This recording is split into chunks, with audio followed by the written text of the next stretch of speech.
Bienvenidos a Psicotepec, el único programa que hace segundas partes después de casi un mes. Y esta vez estamos reunidos nuevamente con Migue Hola, hola, ¿qué tal? Buenas tardes, días o noches. y Ale. ¿Cómo estás, Ale? Hola, ¿qué tal? Pues aquí en la segunda parte tan ansiada.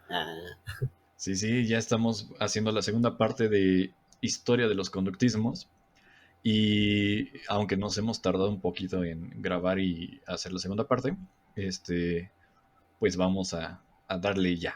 Ale, nos habíamos quedado la última vez que eran cerca de 25 conductismos los que habías contado, los que habías descubierto Pues en tus investigaciones. así es, Y, cerca de 25 conductismos clásicos. Ujú. y aparte nos quedamos en para qué servían y qué herramientas utilizaban estos conductismos, qué los diferenciaba. Exacto.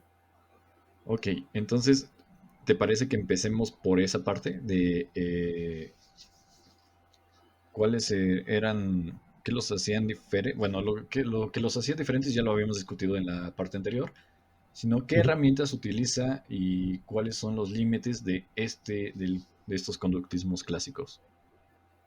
Oh, claro que sí.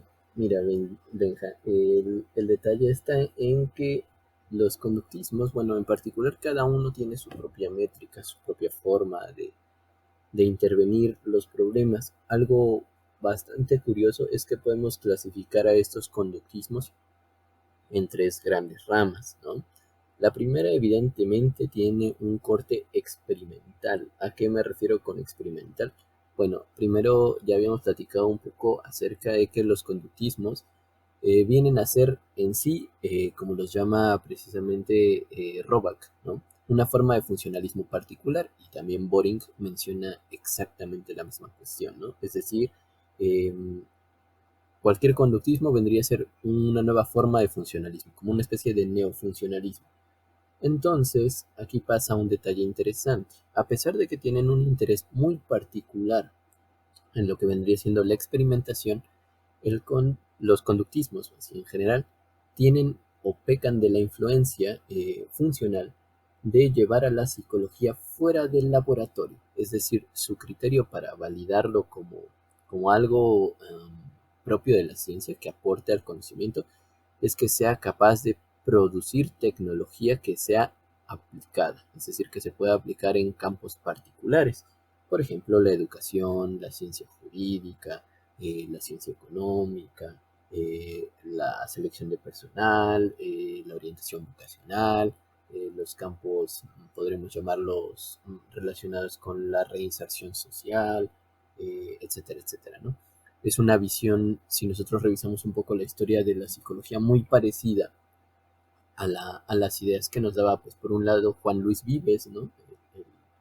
El famoso humanista español, y también pues el actualmente beato de la psicología, ¿no? Como lo llaman, San Juan Huarte de San Juan, quienes abogaban precisamente porque la psicología tendría que aplicarse en el campo de la mejora de los sujetos o de los individuos, ¿no? A pesar de que los funcionalismos no logran citar demasiado a Vives ni a Huarte de San Juan, tienen exactamente esa misma influencia, es decir, los movimientos anglosajones dentro de la psicología, al menos norteamericana, no propiamente inglesa, sino más bien norteamericana, tienen esa sensación de generar aplicaciones, de generar praxis, ¿no?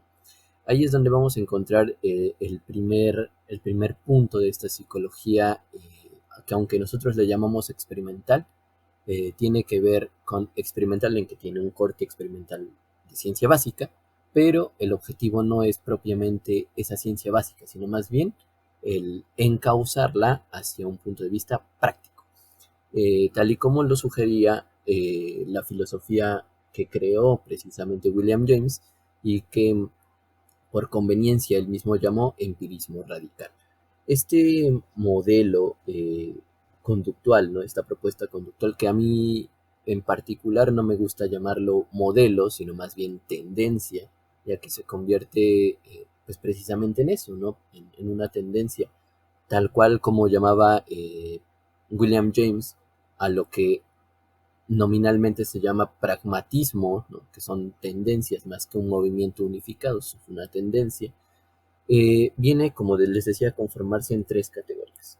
La primera es la experimental, como bien estaba yo mencionando, y que va a derivar en su aplicación directa. ¿Cómo es esto?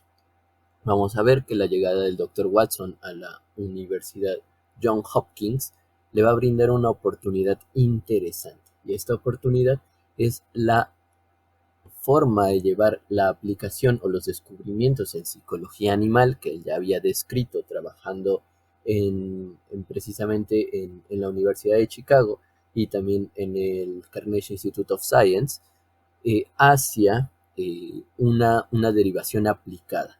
¿Esto por qué pasaba? Bueno, porque cuando él llega a la Universidad Johns Hopkins de Baltimore, se va a encontrar con un problema muy interesante. ¿Cuál es este problema?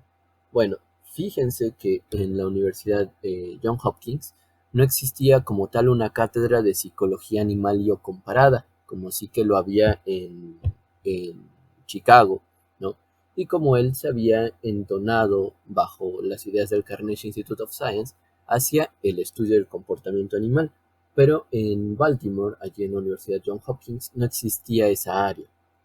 Entonces, ¿qué es lo que va a pasar aquí?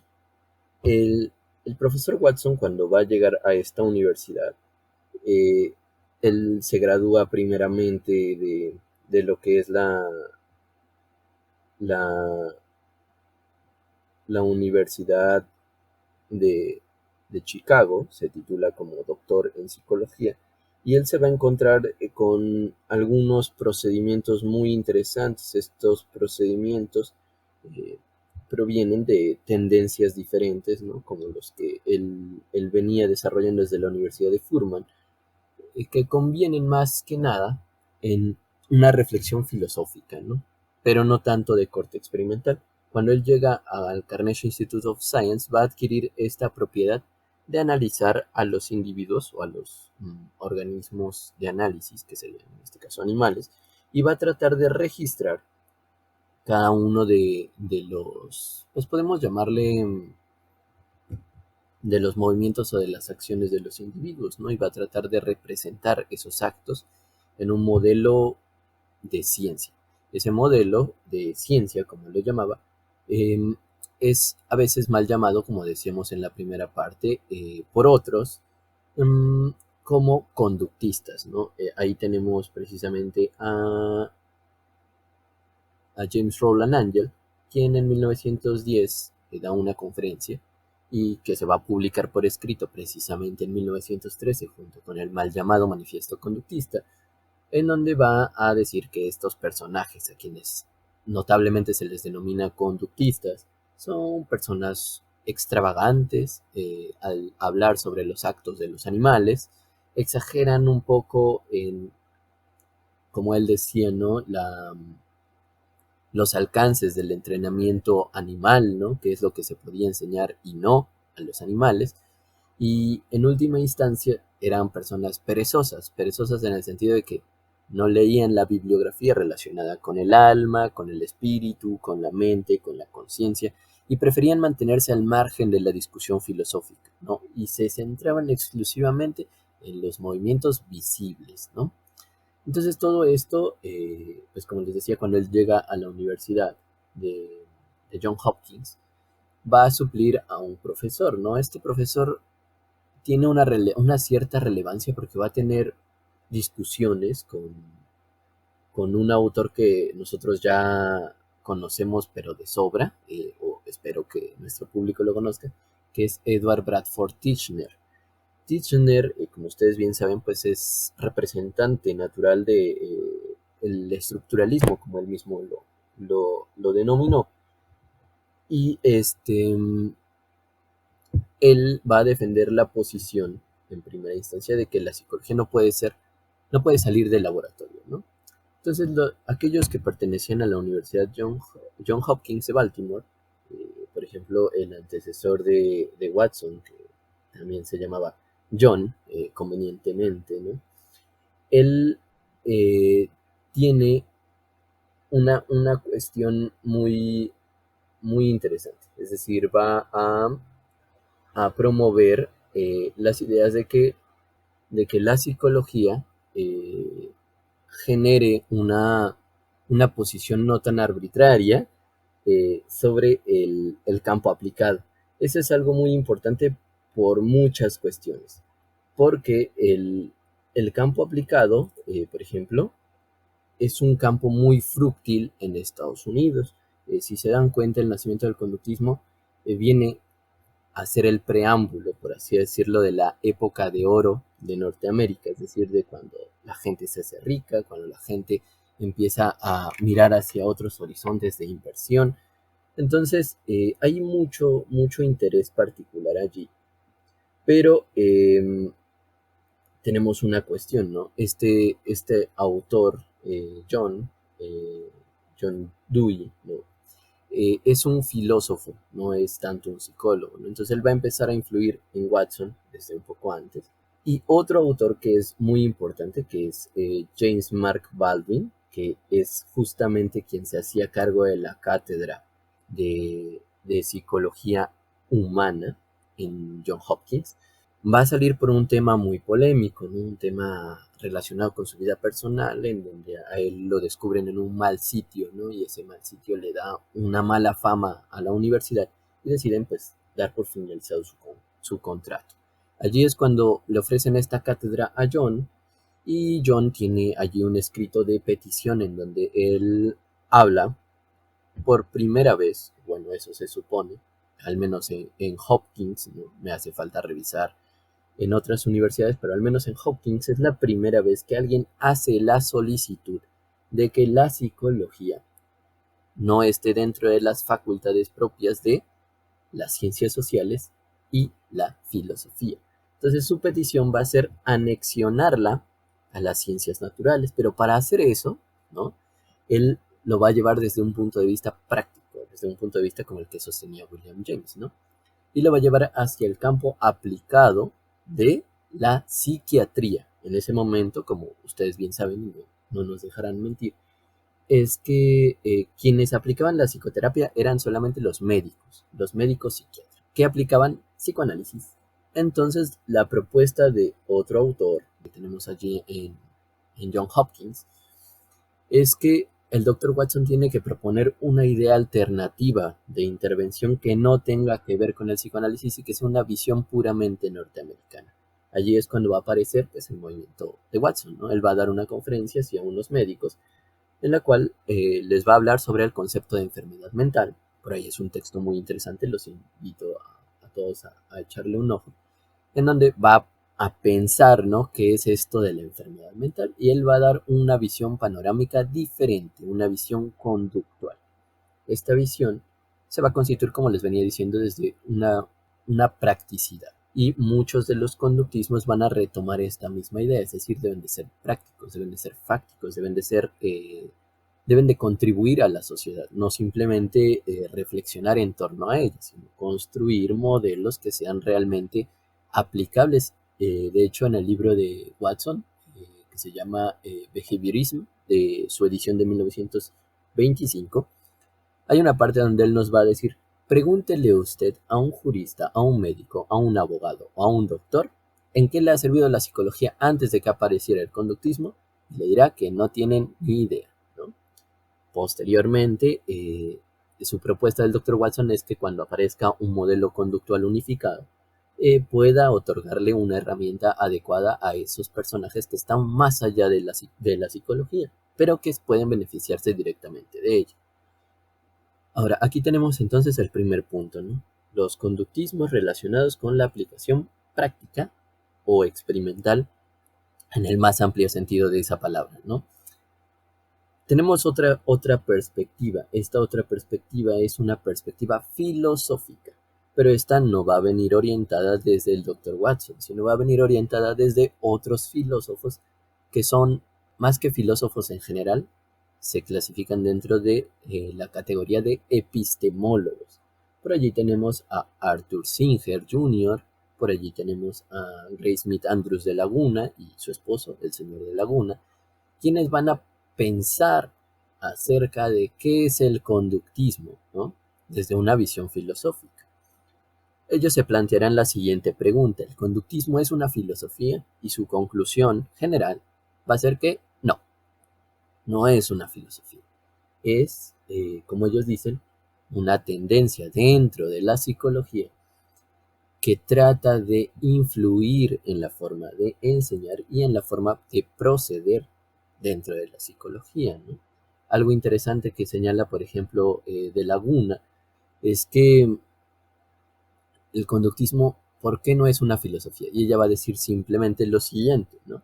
No puede ser una filosofía porque sus recursos se agotan al tratar de explicar cada uno de los campos de la filosofía. Y tenía mucha razón, al menos dentro de estos 25 conductismos clásicos, ¿no? ¿A qué se refiere con esto? Bueno, es muy simple, ¿no? La filosofía es tan amplia que no solamente implica la filosofía de la ciencia, sino también implica la epistemología, la metafísica, la ontología, la ética, la moral, ¿no? Entre muchas otras áreas, por ejemplo, también la estética, ¿no? No sé si sea bueno mencionarlo, ¿no? Como llamaba Aristóteles precisamente a estas disciplinas, ¿no? De las artes, la poiesis, ¿no? Como él la señalaba, es tan amplia que el conductismo agota sus reservas para poder explicar estos procesos, ¿no? Simplemente no puede decirnos qué es lo bueno y qué es lo malo. Nos dirá qué es lo normal y qué es lo anormal en un sentido eh, estadístico, pero no nos va a decir si está bien, si está mal, si es correcto, si no es correcto. No va a poder explicar los campos de la teología que también forman parte de la filosofía, ¿no? No va a poder abordar estos procesos de la metafísica, tampoco de la ontología, ¿no? Que son estas categorías clasificatorias que da la filosofía. Entonces, de Laguna está desde un punto de vista de los conductismos, pero podemos decir que propiamente desde la filosofía, ¿no? No dentro de la psicología. Tenemos al otro autor que mencionaba, que es Singer, quien va a sostener algo muy interesante. ¿Qué es lo que sostiene? Bueno, él va a sostener un movimiento filosófico, ¿no? Que va a reflexionar en torno del conductismo. Ese movimiento filosófico habitualmente, según sea la traducción, se puede entender como empirismo idealista o idealismo empírico. Yo sé que es algo totalmente contradictorio, no se puede ser los dos puntos en un mismo movimiento, ¿no? Pero ¿a qué se refería con esto Singer? Bueno, que regularmente se proponían como un dualismo, eh, podemos llamarlo maniqueo, ¿no? Es decir, como un dualismo que compite uno contra el otro para ver quién tiene la razón. Pues Singer decía que en realidad no existían dos tipos de mundo, ¿no? Un ideal y uno real, ¿no? Un mundo psicológico y un mundo biológico, fisiológico, como queramos llamarle, ¿no? Sino que era el mismo mundo, era el mismo evento, pero los conceptos eran diferentes. Él va a proponer una, no sé si llamarle metáfora, pero creo que el término más correcto no sería ese, sino llamarlo, por ejemplo, una analogía. Y él nos va a decir: todos conocemos la imagen del hombre pensante. Ustedes la han visto antes, Miguel Benja, la imagen del hombre pensante. Sí. Sí, sí, sí. Esa imagen, él nos va a decir Singer, ¿no? Todos pensaríamos que no está haciendo nada, que simplemente está allí, ¿no? Pensando. Pero Singer nos va a decir que se está comportando particularmente, porque comportarse no es moverse necesariamente, es actuar. Y él está actuando como una persona que piensa. Entonces él nos va a decir que a pesar de que tengamos este proceso metafísico, siempre se está comportando. Entonces ahí tenemos un punto interesante, ¿no? Porque el resto de conductismos se van a empezar a apropiar de estas ideas, ¿no? Para decir que entonces analizan un mismo aspecto, ¿no? Y que ese aspecto, a pesar de que lo llamemos de maneras diferentes, alma, mente, espíritu, conciencia, como sea, siempre sigue siendo el mismo fenómeno o algunas propiedades de ese fenómeno. Esto es un hecho sumamente interesante, no solo por eso, sino porque ello implicará una cuestión en la que Watson se basó, ¿no? Que son las ideas de el padre del cristianismo liberal, Border Parkenbow, que en su libro Epistemology, en su libro Psychology, en su libro Ontology, nos va a decir lo siguiente, ¿no? La conducta es una, pero tiene muchas propiedades, ¿no? Estas propiedades, como él lo llama en sus términos, estos poderes, estas interacciones que tiene la conducta, son propiedades de la conducta, pero no se pueden identificar como toda la conducta. Ese es un hecho importante que va a dar lugar a esta derivación de cosas, ¿no? De conductismos que hemos visto. Esto es sumamente interesante por lo siguiente. Como les había yo explicado en el capítulo anterior, con todos estos conductismos, significaba que cada loco con sus cosas, ¿no? O sea, cada autor investigaba lo que más le interesaba, pero estaba investigando propiedades de la conducta, no la conducta en sí. A ello hay otro autor que precisamente en sus herramientas de análisis, que se llama Hunter, va a escribir una carta, que así se llama, o bueno, un artículo que se llama Carta Abierta a los Anticonductistas, quien nos va a decir que con toda esta derivación de conductismos, muchos hacen mucho meeting, ¿no? O sea, todos reclaman con que el Dr. Watson no ha podido establecer una metodología que sea satisfactoria para todos los autores, sino que cada quien le ha metido un poco de sus cosas y ahora las cosas que llaman conductismos ya no se parecen en nada a la hipótesis original, ¿no? Aunque sí que tienen relación, pero bueno, Hunter es bastante severo con eso y va a decirnos literalmente que los únicos conductistas reales, y los demás para él son anticonductistas, los únicos conductistas reales son el Dr. Watson y Albert Paul Weiss. Los demás son simplemente otra cosa, ¿no? Por allí tenemos un escrito de Angel que nos va a hablar sobre la imagen y el afecto, eh, que es publicado, si no mal recuerdo, en 1914 o 15. Y él nos va a decir que el Dr. Watson y el Dr. Weiss son simplemente un conductista más, no son la panacea, no son los únicos conductistas. Existen más, pero cada quien lo hace a su modo, a su manera y a su comprensión, ¿no? Por eso es por lo que yo les decía que más que un movimiento o movimientos parece más una tendencia.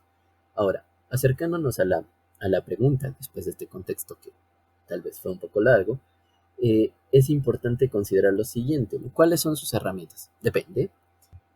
Nos falta todavía mencionar un último, ¿no? Tenemos entonces el de la práctica o el de la aplicación y que es experimental al mismo tiempo, el de las bases filosóficas y el otro conductismo que se va a desarrollar y que yo creo que es el más raro, eh, es aquel que es de pura reflexión, es decir, no es filosófico porque no ahonda en temas filosóficos, pero sí es explicativo porque intenta reflexionar en torno de ese evento, en torno de los eventos conductuales, tratar de aplicar las teorías que ellos tienen, pero sin llegar a una praxis ni experimental ni aplicada.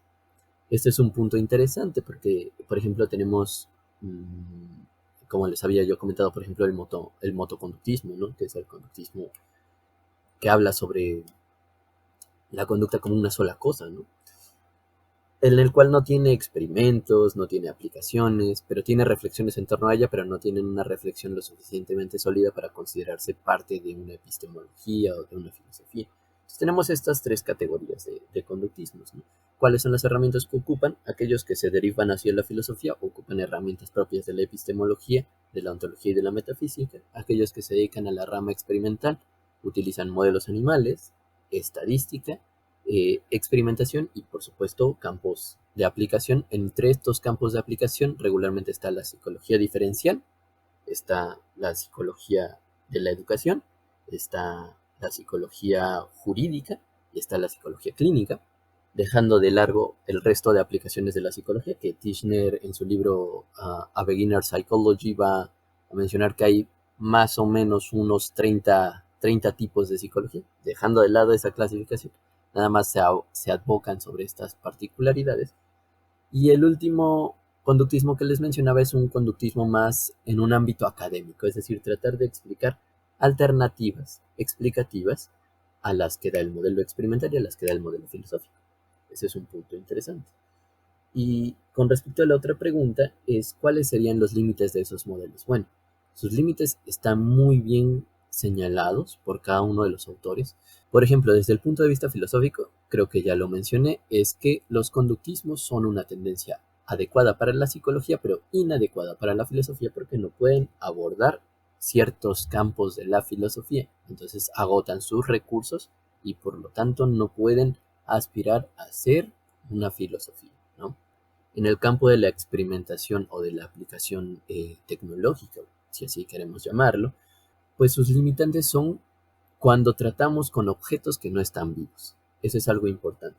Aunque con el tiempo se va a desarrollar un problema importante en ellos, y es que van a pasar de ser un modelo de análisis de organismos vivos, que va a ir desde las amebas hasta los humanos, los elefantes, las plantas, etcétera, a focalizarse exclusivamente en el Homo sapiens. Este es un problema que va a pasar por lo que les comentaba con el Dr. Watson. Cuando él llega, a pesar de que él quiere cambiar la modalidad para hacer un laboratorio de psicología animal y comparada, va a terminar desarrollando un trabajo en un área de la psiquiatría que en el hospital John Hopkins va a derivar hacia un campo bueno, no es un campo, sino más bien un campus que se llama Harriet Lane, en donde él va a comenzar a experimentar en niños, trasladando esta investigación de animales hacia seres humanos que no han pasado o no han vivenciado ciertas experiencias, ya que él coincidía en ese punto con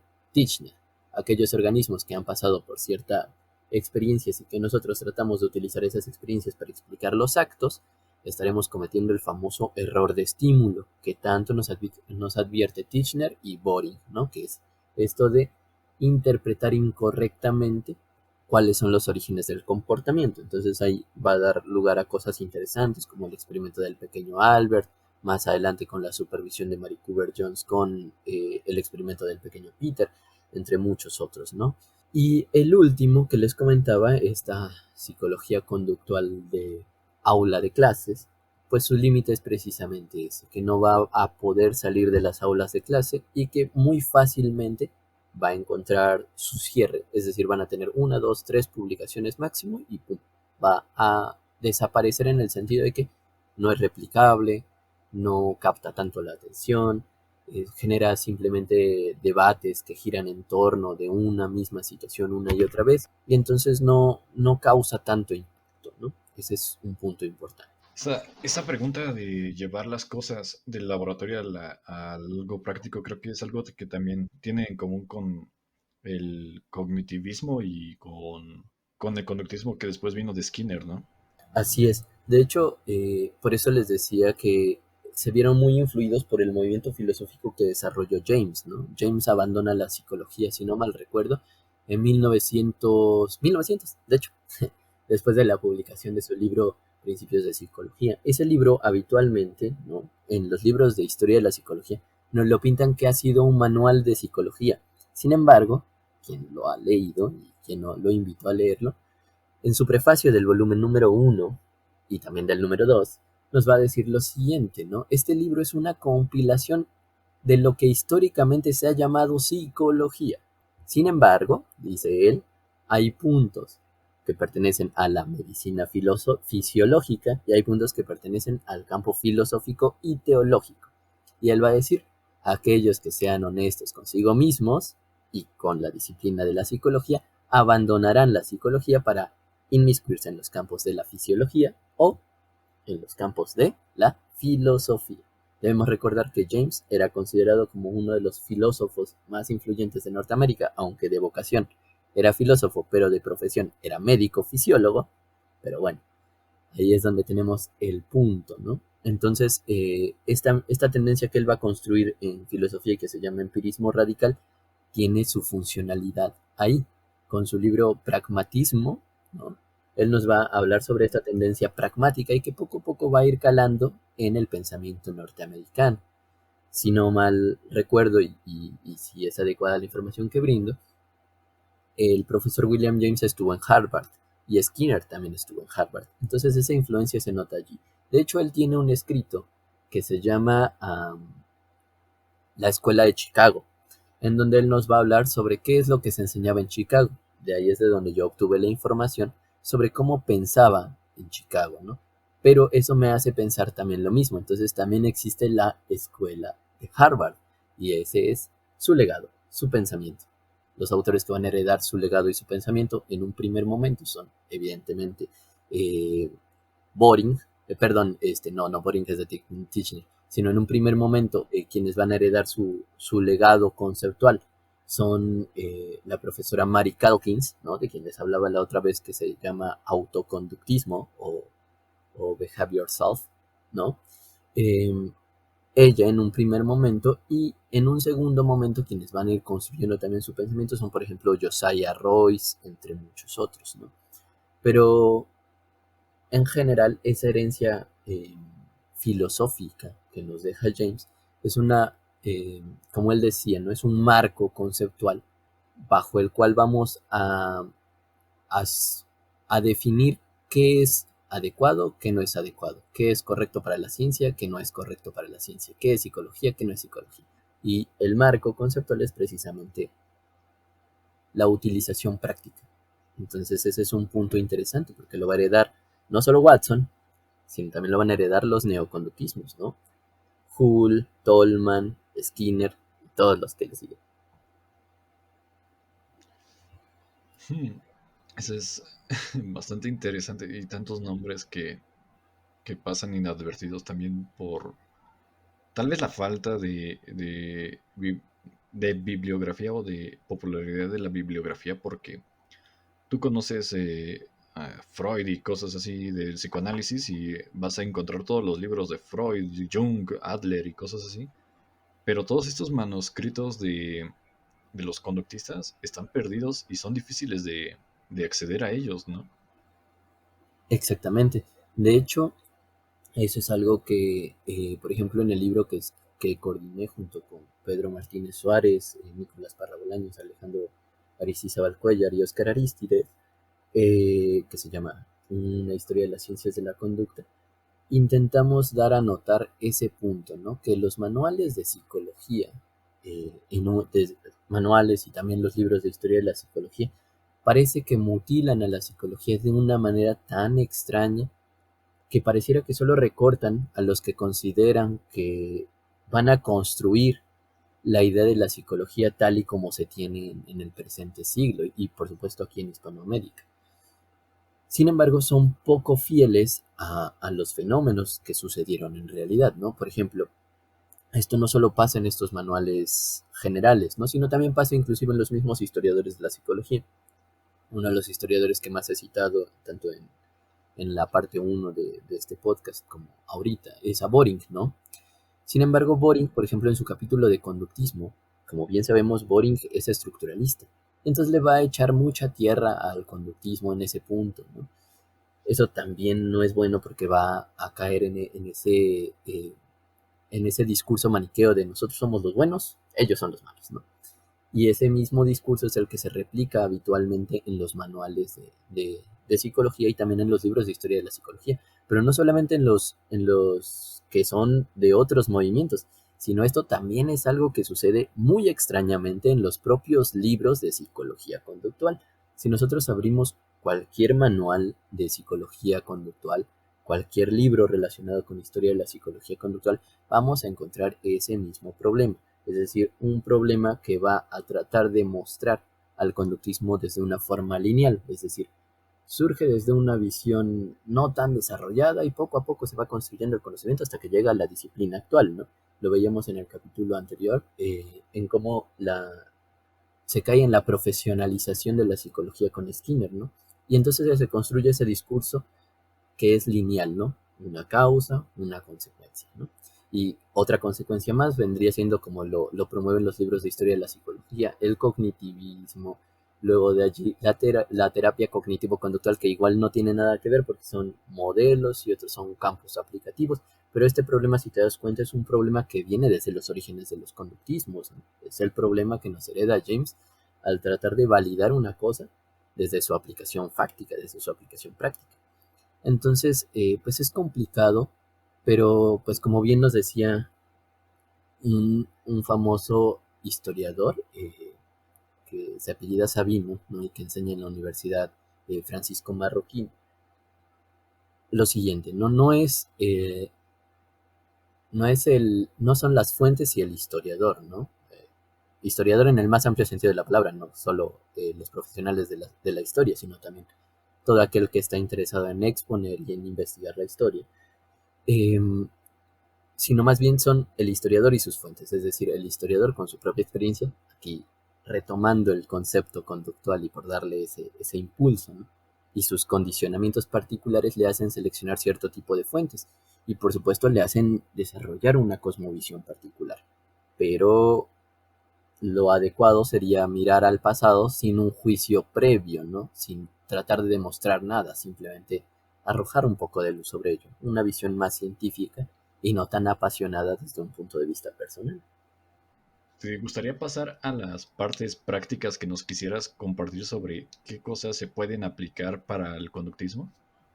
Claro, mira, el conductismo se puede aplicar de muchas maneras, ¿no? Como ya vimos, existe una diversidad de formas de conductismo, pero en primera instancia, por su propio desarrollo, podemos llamarlo ontológico, metafísico y epistemológico.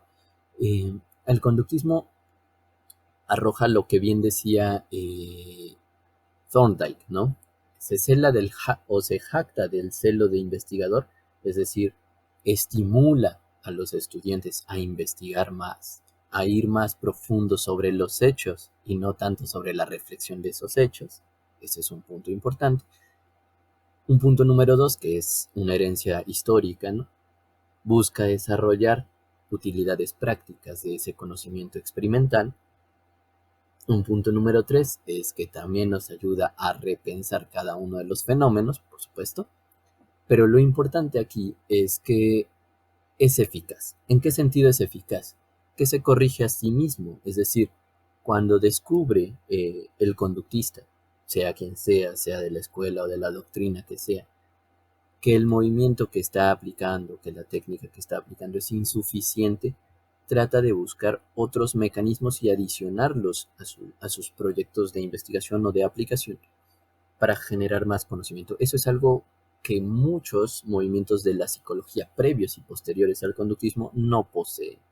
Por ejemplo, ¿no? Voy a citar aquí un ejemplo que es tal vez muy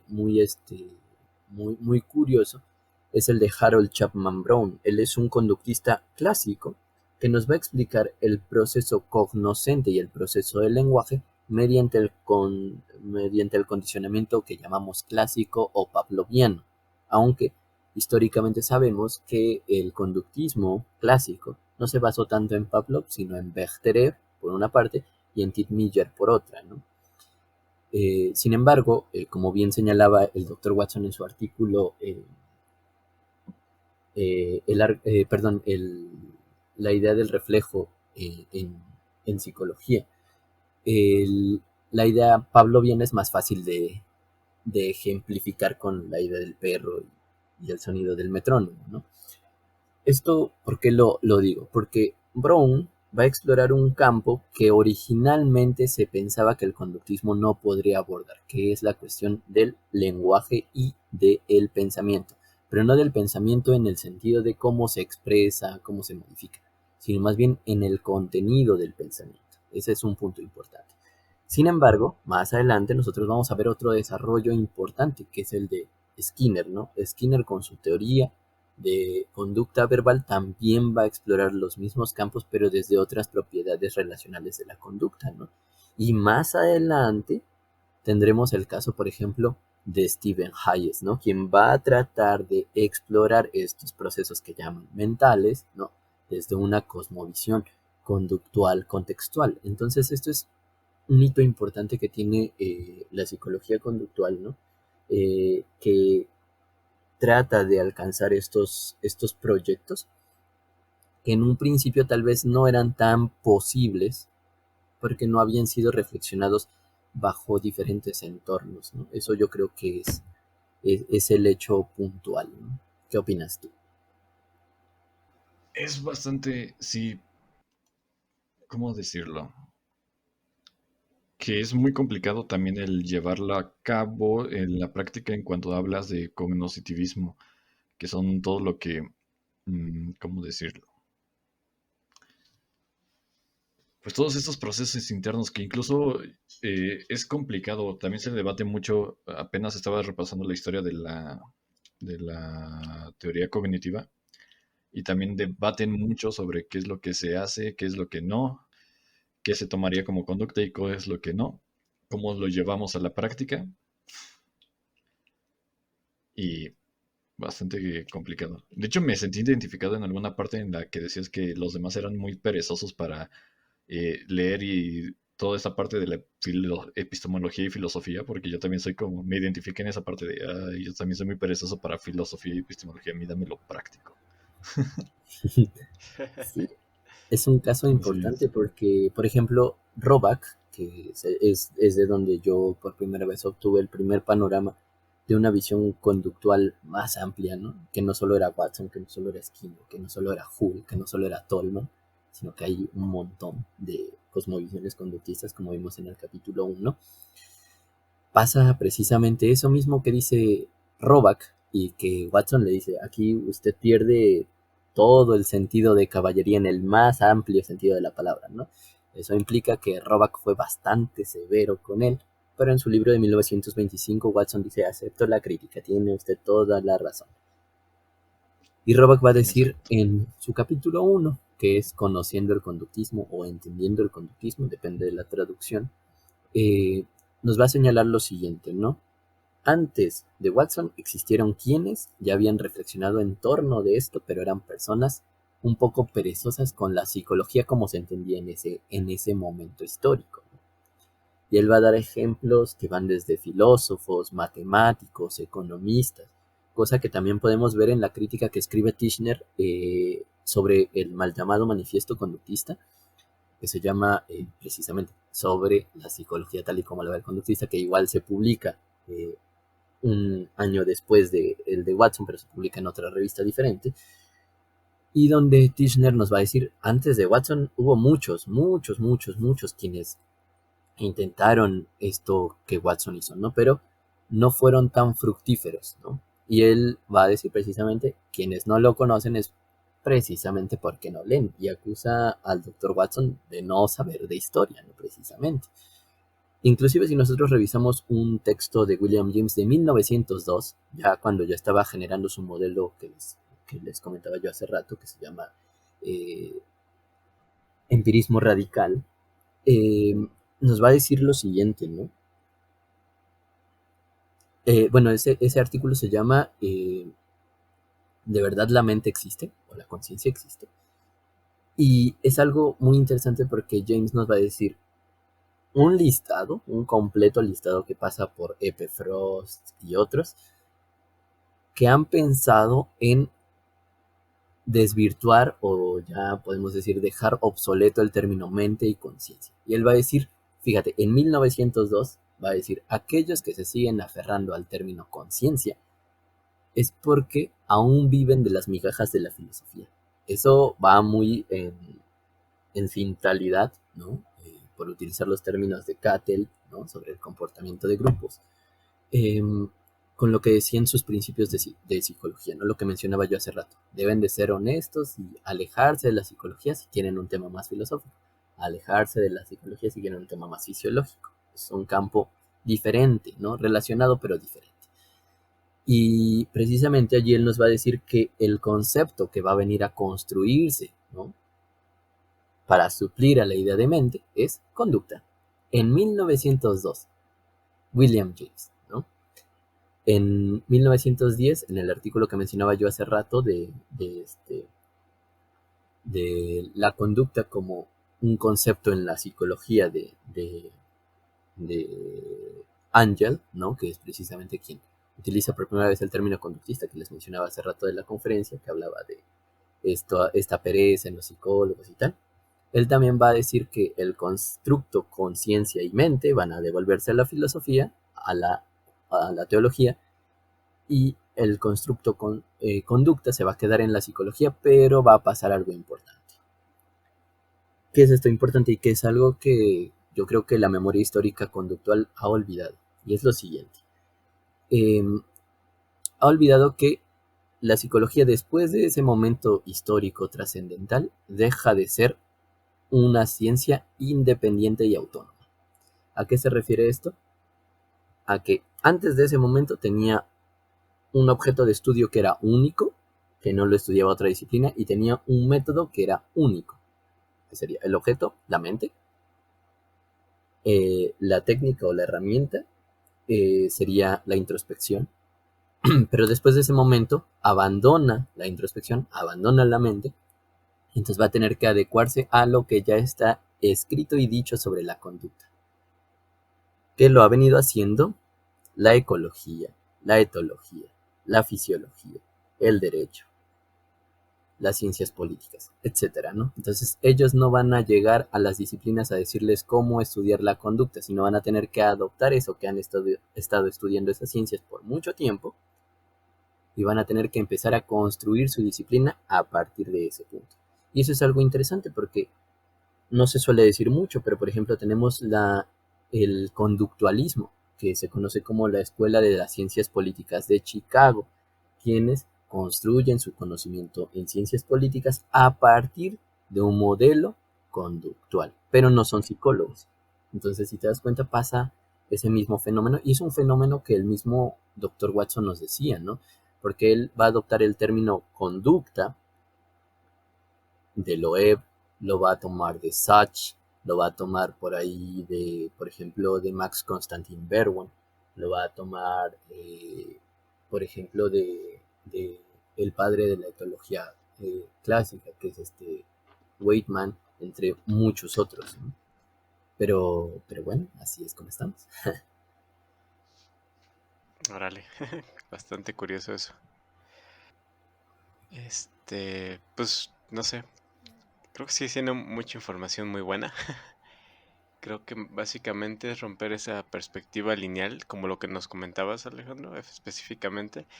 No pintar o no ver que solamente fue un trazo lineal de la historia, sino que ha sido muchas ramificaciones. Y bueno, estos cambios que nos pintas suenan bastante interesantes, para lo cual me gustaría que fuéramos a la siguiente pregunta, ya cerrando esta parte y continuando también al mismo tiempo. ¿Cómo ves el mundo actual de la psicología? Fíjate que ese es muy interesante. El mundo actual de la psicología me parece que va en un desarrollo que no tiene parangón, ¿no? O sea, simplemente um, ha tenido un gran interés por parte de la gente en general, ¿no? No solamente por parte de los psicólogos, sino la gente trata cada vez más de investigar acerca de qué es eso que llamamos psicología y qué es lo que hace, ¿no? No me dejarán ustedes mentir que cuando conocen a una persona y le dicen, yo estudié psicología o estoy estudiando psicología, su primera respuesta es, wow, ¿de verdad? ¿Te puedo pedir un consejo o me puedes orientar sobre esto? O no me leas la mente, pero tienen como esa cosmovisión de como curiosidad, ¿sabes? Hasta la persona que no tiene absoluto interés ni en ciencias sociales, ni en introspección, ni en nada de nada y es pura matemática y es un robot casi casi, hasta esa persona cuando tú le dices que estudiaste psicología, te elabora ese tipo de preguntas. Y es algo bien curioso porque me recuerda un artículo que escribió el doctor Watson para un periódico popular que se llama The Nation. El artículo se llama Feed Me on the Facts. En español sería algo así como Aliméntame en hechos. Y él va a decir, cada vez la gente está más loca por la psicología. Nosotros vemos libros, películas, él nos va a decir novelas, ¿no? No nos va a decir películas, nos va a decir novelas, en donde vemos a personajes que tienen una personalidad bien definida y la gente se siente que está analizando a estos sujetos, ¿no? O sea, la gente hipotetiza sobre el siguiente capítulo, sobre qué hará, sobre qué dirá, sobre por qué está haciendo esto, ¿no? O sea, la gente está loca por la psicología.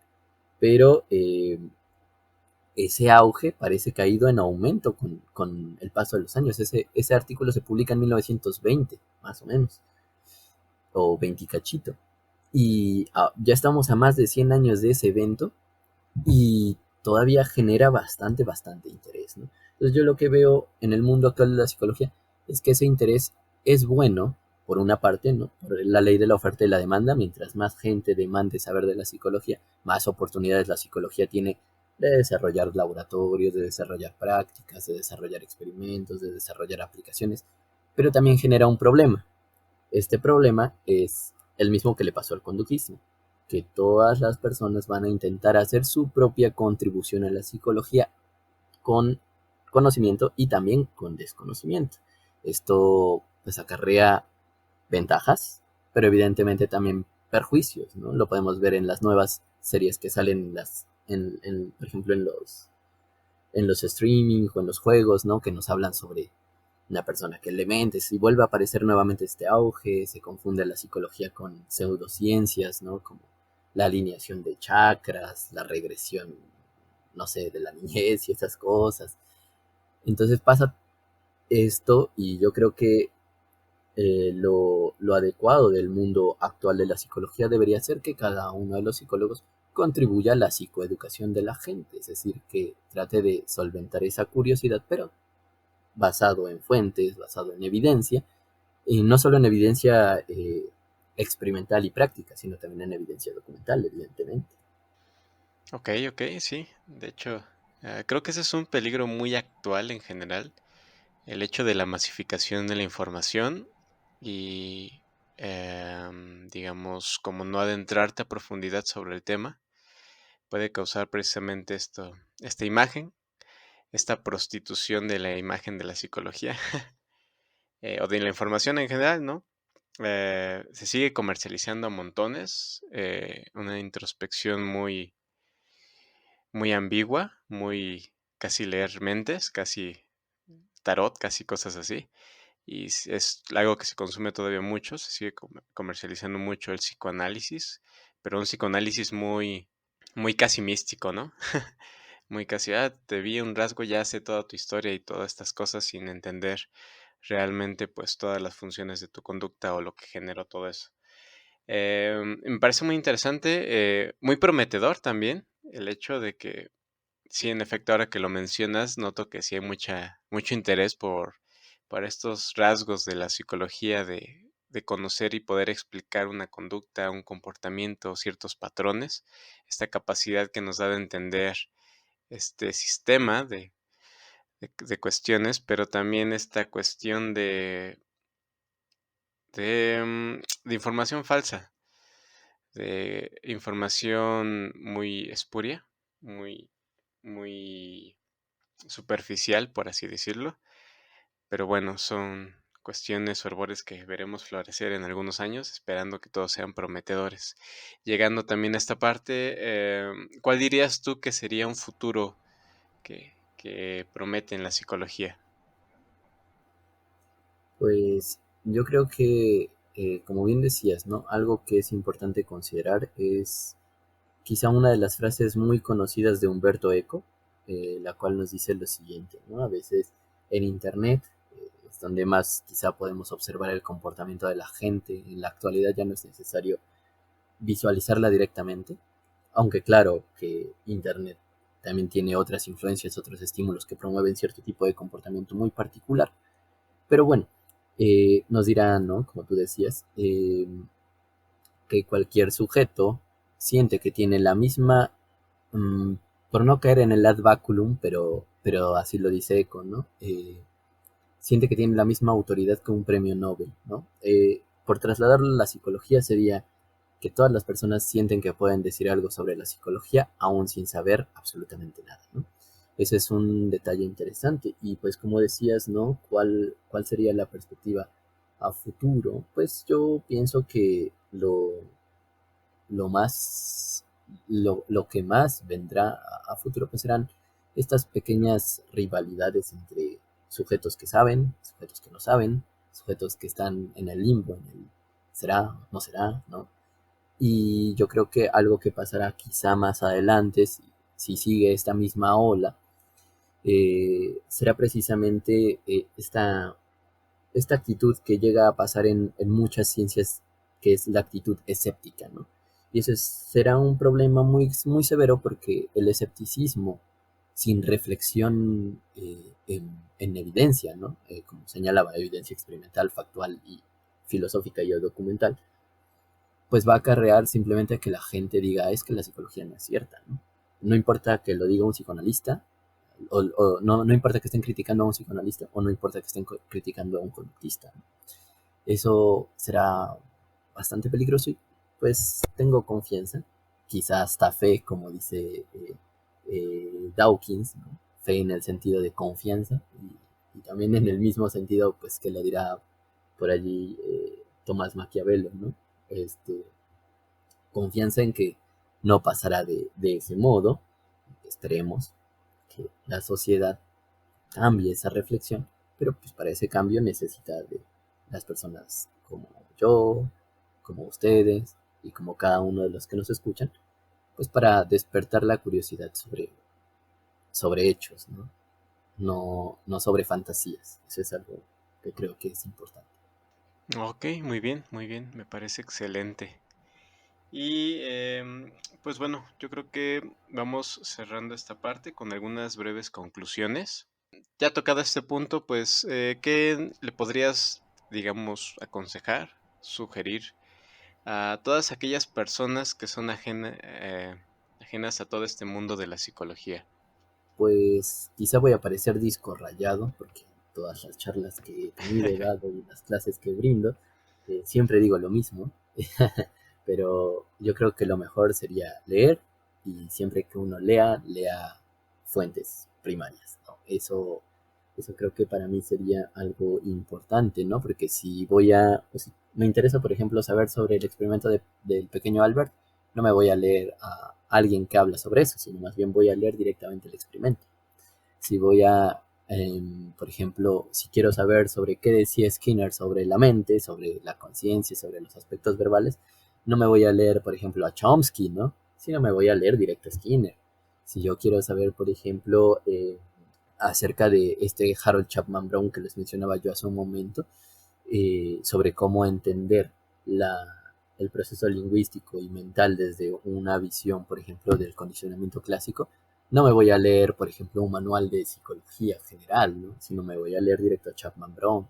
Si yo quiero saber, por ejemplo, sobre el operativismo y su reflexión, me voy a leer a Percy William Brickman, ¿no? Y no me voy a leer a secundarios o a terciarios que hablen sobre ese fenómeno, porque pues muchas veces caemos, yo sé que no es lo adecuado, pero caemos en la malinterpretación, ¿no? Y eso es algo sumamente habitual. Entonces yo recomendaría eso. Y también, por supuesto, preguntarle, hacer las correctas preguntas a la historia, ¿no? Estas correctas preguntas, pues son relacionadas con si en verdad fue así o si no fue así. Ese sería quizá mi consejo en relación a la historia de la psicología. Y en relación a la psicología en general, bueno, a la historia de la psicología. Y en relación a la psicología general, mi mejor consejo sería estudien, que estudien y pues que se den cuenta que todo es valioso, pero no todo tiene el mismo grado de importancia y de valor, ¿no? Evidentemente, leer el libro, por ejemplo, del psicoanalista de John Happenbach no es tan importante como leer, por ejemplo, no sé, conducta verbal de Skinner. Evidentemente no son iguales, ¿no? Leer, por ejemplo, qué sé yo, no sé, am, leer Hamlet o leer Romeo y Julieta, a pesar de que nos hablan sobre esta construcción, no sé, por ejemplo, de la personalidad de cada uno de los personajes. Y en realidad todas las novelas lo hacen, desde El Quijote hasta muchas otras. No es lo mismo que leerse, por ejemplo, Behaviorism de Watson o leerse por allí, qué sé yo, el estudio del instinto de Timbergen, ¿no? No son evidentemente lo mismo. Y evidentemente la calidad de la información es diferente, ¿no? Son dos formas de conocimiento diferentes. Muchas personas equiparan la literatura general con la investigación filosófica y con la investigación científica. Y es importante aprender a diferenciarlos. Porque pues la cultura general nos ha enseñado que son equiparables, ¿no? Y la verdad es que no son equiparables, pero pues ese consenso es el que deberíamos de educar, ¿no? Y deberíamos de educarnos no solo a otros, sino también a nosotros mismos. Muy bien, tienes razón. Y sí, creo que no sé si hay alguien que quiere estudiar psicología con literatura, pero bueno, yo supongo que sí los ha de haber que quieran estudiar así.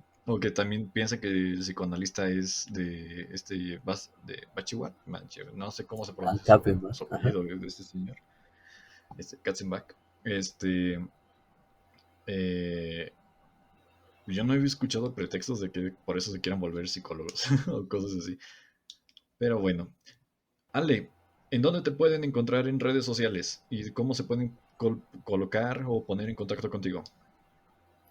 Pues en Facebook me pueden encontrar con una página que construí hace tiempo. Es una página que nace precisamente con esta misma intención, ¿no? Al principio era para mis compañeros de universidad, nació cuando yo era estudiante, y posteriormente pues se generalizó porque se propagó y llegó a otros sectores que no tenía planeado, que se llama Watson el psicólogo, como lo decíamos al principio del primer podcast, y allí pueden encontrar mi contacto, si escriben directamente en inbox, pues allí yo les puedo pasar igual mi contacto personal, no pasa nada.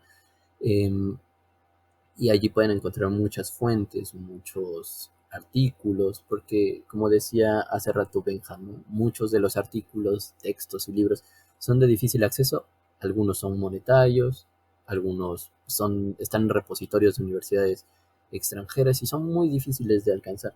Entonces, me he tomado la libertad desde hace ya tiempo de hacer traducciones de esos artículos, porque igual entiendo que en Hispanoamérica no todos hablamos inglés, evidentemente, y es todavía más difícil acercarse a la psicología en habla anglosajona que la literatura hispánica. Por eso tal vez Alejandro Jodorowsky es más popular que Skinner. Eh, pero bueno, el intento se hace desde allí. Y desde ahí me pueden encontrar igual en Blogger. Si buscan Watson el psicólogo, allí les va a salir la página. Y allí es donde están colgados todos los artículos traducidos, viene igual la bibliografía y si quieren consultarla directamente, pues ahí nada más copian la bibliografía y lo pegan en Google y allí les va a salir donde lo pueden consultar directamente, aunque tienen que hacer solicitudes a universidades de Estados Unidos. Muchas son muy accesibles, nada más es cuestión de escribirlas. Muy bien, Ale. Muy interesante y muy enriquecedor toda la información que nos estás dando. Efectivamente, hay muchas cosas que no están al alcance de los que hablamos en español, pero pues buscando se encuentra y gracias por también ponerte a este servicio de traducir todos estos libros, porque pues muchas personas no hacen eso o también buscan una remuneración también al hacerlo, ¿no? Los traductores, que pues ese es su trabajo. Pero también pues hay muchas cosas que tienen que ver con que no se difundan.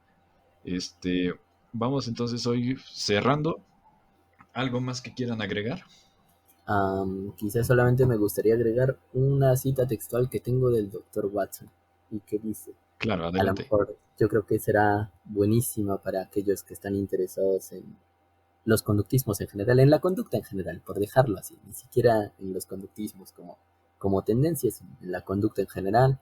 Esto incluiría no solo a los psicólogos, sino a los biólogos, a los médicos, abogados, contadores, etcétera, quien sea, eh, que nos va a decir lo siguiente, ¿no? El conductismo debiera ser una disciplina que nos haga pensar y repensar sobre nuestros propios actos y nos invite a reconstruir nuestras propias vidas, invitándonos a educar mejor a nuestros hijos para que tengan un entorno más agradable y mejor con su medio ambiente.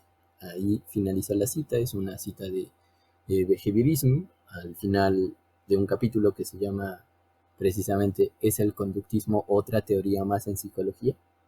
Y me gustaría concluir con ella porque nos invita precisamente a pensar que el conductismo o los conductismos no son una adoctrinación de la gente, no son un modelo estándar o específico, sino más bien insiste sobre lo que he mencionado en este capítulo, que es una tendencia que nos invita a hacer cosas, y esas cosas son, desde una visión quizá muy utilitarista de John Stuart Mill, eh, son bastante buenas para la mayor parte de la sociedad y creo que al menos vale la pena intentarlo. Muy bien. Muchas gracias por compartir esa cita con nosotros, Ale. Y pues, Miguel, ¿algo que quieras agregar?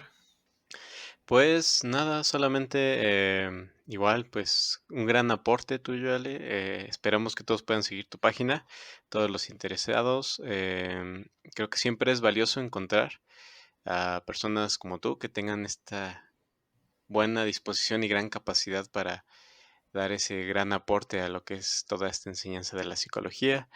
Y como siempre les decimos en el podcast, pues siempre busquen las fuentes más fidedignas, siempre busquen la verdad a través de toda la información y pues no teman dar ese paso a aprender las cosas de verdad. Muy Exacto, bien. es algo Entonces, fácil. muy bien. Entonces, esto es todo de nuestra parte y nos estamos viendo en el siguiente podcast. Miguel, Ale, nos vemos en el siguiente podcast. Claro que sí, saludos, diría Perfecto. Spock, larga vida y prosperidad. Hasta luego. Hasta luego. Buenas noches, hasta luego. Hasta luego.